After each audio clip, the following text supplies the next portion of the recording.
Assalamualaikum warahmatullahi wabarakatuh. Perkenalkan, kami dari kelompok 1 ingin mempresentasikan materi mengenai definisi manajemen strategi dan ruang lingkup manajemen strategi. Pertama-tama, perkenalkan saya Aditya Maulana Ibrahim dengan NIM 2310112012 selaku moderator, dan teman-teman saya. Halo, aku Adelia Zahra Sumantri dengan NIM 231111201535. Ya, Akbar Ilham Alamin dengan NIM 231011201281. Perkenalkan, saya Lea Khairunisa dengan NIM 231011201934. Perkenalkan, saya Andesia Giza Aulia Putri dengan NIM 231011200372. Baik, kita masuk ke materi pertama, yaitu ada definisi manajemen strategi. Manajemen strategi adalah pendekatan yang terencana dan sistematis dalam mengarahkan organisasi menuju pencapaian tujuan jangka panjangnya yang melibatkan analisis, perencanaan, implementasi, dan pengawalan dari berbagai inisiatif dan langkah-langkah yang dirancang untuk mencapai visi dan misi organisasi.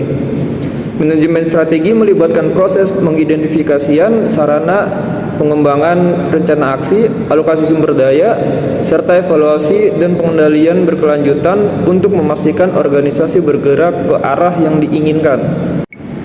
Materi selanjutnya ada sejarah perkembangan manajemen strategi. Tahun 1950-an yaitu fokus pada anggaran dan pengawasan keuangan. Pada periode ini, organisasi lebih banyak menekankan perencanaan dan pengendalian keuangan. Anggaran menjadi alat utama dalam menetapkan sarana dan mengukur kinerja perusahaan. Akhir 1950-an, integrasi fungsional.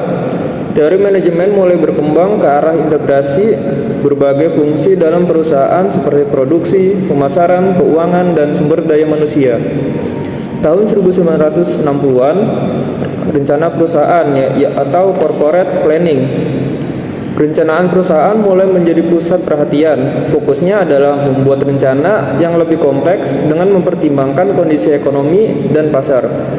Tahun 1970 yaitu perencanaan strategi perusahaan. Pada dekade ini muncul istilah corporate strategic planning. Konsep ini menekankan kombinasi berbagai fungsi manajemen dalam merencanakan strategi yang menyeluruh untuk organisasi. Tahun 1980-an, muncullah konsep manajemen strategi modern. Pada masa ini, fokus bergeser ke pemanfaatan kompetensi inti perusahaan dan pentingnya kemampuan beradaptasi terhadap perubahan lingkungan eksternal. Konsep manajemen strategi mulai menekankan kreativitas dan keunggulan bersaing. Baik, kita ke materi selanjutnya. Di sini ada tahapan-tahapan untuk menyusun manajemen strategi. Yang pertama ada perumusan strategi, kedua penerapan strategi, dan yang ketiga penilaian atau evaluasi strategi. Yang pertama, dalam perumusan strategi itu terdapat pengembangan visi dan misi, identifikasi peluang dan ancaman eksternal suatu organisasi. Selanjutnya ada kesadaran dan kekuatan dan kelemahan internal, penetapan tujuan jangka panjang, pencarian strategi-strategi alternatif, dan yang terakhir ada pemilihan strategi tertentu untuk mencapai tujuan. Yang kedua, penerapan strategi. Di dalam penerapan strategi ini harus mengharuskan perusahaan untuk menetapkan tujuan tahunan, membuat kebijakan, memotivasi karyawan, dan yang terakhir mengalokasikan sumber daya. Dan yang terakhir itu ada penilaian atau evaluasi strategi. Penilaian atau evaluasi strategi merupakan cara utama untuk memperoleh informasi. Semua strategi terbuka untuk dimodifikasi di masa yang akan datang karena berbagai faktor eksternal dan internal terus-menerus berubah. Selanjutnya ada 9 istilah kunci dalam manajemen strategi. Yang pertama, keunggulan kompetitif. Merupakan faktor pembeda utama antara perusahaan kita dengan para pesaing. Keunggulan ini memberikan nilai tambah yang signifikan dan menjadi alasan mengapa pelanggan memilih kita, bukan kompetitor. Yang kedua ada penyusunan strategi. Mereka adalah pemimpin, manajer, atau pihak-pihak yang memegang peranan penting dalam menentukan arah dan kesuksesan sebuah organisasi. Tanpa mereka, strategi hanya tinggal rencana di atas kertas. Yang ketiga ada pernyataan visi dan misi. Visi menunjukkan kemana kita ingin pergi, sedangkan misi menjelaskan mengapa kita ada dan apa yang akan kita lakukan. Keduanya adalah kompas yang membimbing seluruh arah organisasi. Yang keempat, ada peluang dan ancaman eksternal. Ini adalah faktor-faktor di luar organisasi yang dapat mempengaruhi kesuksesan kita. Contohnya itu tren pasar, perubahan regulasi, atau kompetitor baru. Analisis yang tepat dapat membantu kita dalam mengantisipasi perubahan dan mengambil langkah strategis. Yang kelima, ada kekuatan dan kelemahan internal. Faktor-faktor dari dalam organisasi seperti sumber daya, kemampuan SDM, sistem operasional, dan budaya kerja, memahami kekuatan dan kelemahan membuat kita bisa memaksimalkan potensi dan mengatasi tantangan internal. Yang keenam, tujuan jangka panjang. Ini adalah arah besar yang ingin kita capai dalam waktu 3-5 tahun ke depan. Tujuan ini harus jelas, terukur, dan relevan agar bisa memandu seluruh aspek manajemen dan operasional kita. Yang ketujuh, ada strategi. Strategi adalah peta jalan kita untuk mencapai tujuan jangka panjang. Strategi yang efektif harus adaptif, sesuai dengan perubahan lingkungan bisnis, dan selalu dipantau kinerjanya. Yang kedelapan, ada tujuan tahunan. Ini adalah langkah-langkah nyata yang kita ambil setiap tahun untuk mendekat ke tujuan jangka panjang. Dengan tujuan tahunan, kita bisa tetap terarah dan fokus, serta cepat beradaptasi terhadap dinamika bisnis. Yang kesembilan, ada kebijakan. Kebijakan adalah panduan untuk bertindak dan membuat keputusan dalam organisasi. Kebijakan yang baik menciptakan struktur, transparansi, dan efisiensi, serta memastikan seluruh tim berjalan searah dengan visi dan misi. Nah, kesembilan istilah ini bukan hanya teori, tetapi fondasi penting dalam merancang, menjalankan, dan menyesuaikan strategi organisasi kita. Dengan pemahaman yang kuat, kita bisa menciptakan organisasi yang kompetitif, adaptif, dan berorientasi di masa yang akan datang. Oke, selanjutnya ada manfaat manajemen strategi. Manajemen strategi memiliki peran penting dalam membantu organisasi dalam mengembangkan pendekatan yang lebih terstruktur dan lebih efektif. Di sini ada beberapa manfaat, yaitu identifikasi peluang, di mana mengidentifikasi peluang-peluang yang ada di pasar. Itu selanjutnya ada pandangan objektif, itu memberikan perspektif yang lebih objektif terhadap isu manajerial. Selanjutnya ada koordinasi kerja, menciptakan kerangka kerja untuk koordinasi aktivitas organisasi. Selanjutnya ada meminimalisir dampak dari perubahan, mengurangi dampak negatif dari perubahan tersebut. Selanjutnya ada dukungan keputusan, membantu dalam mengambil keputusan yang terinformasi. Selanjutnya ada alokasi sumber daya. Ini memungkinkan pengelolaan sumber daya yang efisien dan efektif. Selanjutnya ada pengurangan kesalahan, di mana menghindari keputusan yang berpotensi membuat keliru. Terus selanjutnya ada pengurangan kesalahan, di mana menghindari keputusan yang berpotensi keliru juga. Terus ada komunikasi internal, memberikan komunikasi di dalam suatu organisasi. Selanjutnya ada integrasi perilaku, yaitu menyelaraskan perilaku antar individu nih dengan tujuan organisasi. Selanjutnya ada klarifikasi tanggung jawab, di mana memastikan tanggung jawab setiap individu itu jelas. Yang selanjutnya ada pemikiran ke depan, di mana mendorong pemikiran strategis untuk menghadapi perubahan. Selanjutnya ada pendekatan kooperatif, mengedepankan kerjasama antar departemen.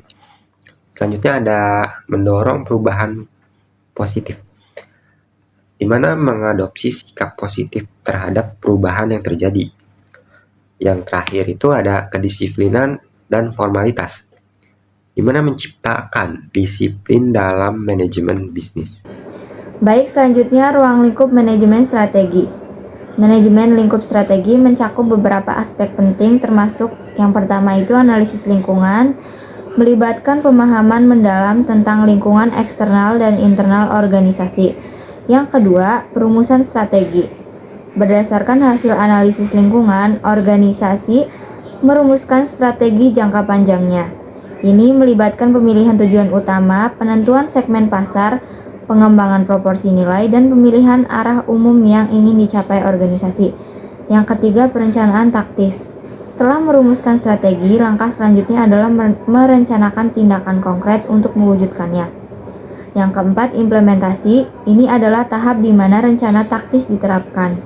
Yang kelima, pengukuran dan evaluasi. Setelah implementasi, langkah selanjutnya adalah mengukur kinerja organisasi dalam mencapai tujuan strategisnya. Yang keenam, pengendalian dan koreksi. Jika terdapat penyimpangan dari rencana atau hasilnya tidak sesuai dengan yang diharapkan, manajemen strategi melibatkan tindakan korektif untuk mengarahkan organisasi kembali ke jalur yang benar.